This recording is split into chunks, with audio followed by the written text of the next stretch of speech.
A lei de melhor que para cultura jovem entre 18 para 30 anos de idade, que tem ano sem trabalho, que está inscrito nos bancos de facatura, por pedir na remarque para trabalho.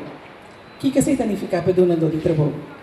É donador de trabalho que emprega de jovem aqui, também na remarque para diferentes incentivos que o governo está dando. Significa que o donador de trabalho não vai pagar imposto, e não vai pagar prima não social, nós estamos a AUV, AUV e também cita com ongeval prêmio. Esse significa que todas as bandas nós temos ganagem. É jovem, está a oportunidade de ter experiência, que tudo donador de trabalho te pede, de outra banda, o governo está carga e gasto para o jovem aqui põe a possibilidade de ter um período para por cima. Pero tem para condição marana Jesse para donadora de trabalho.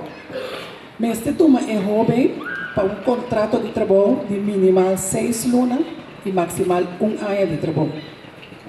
Isso significa que nós mestre dona é jovem a possibilidade para trabalhar, donar contrato, para assim que é por crescer dentro do desenvolvimento e depois manter seu mês e manter sua família.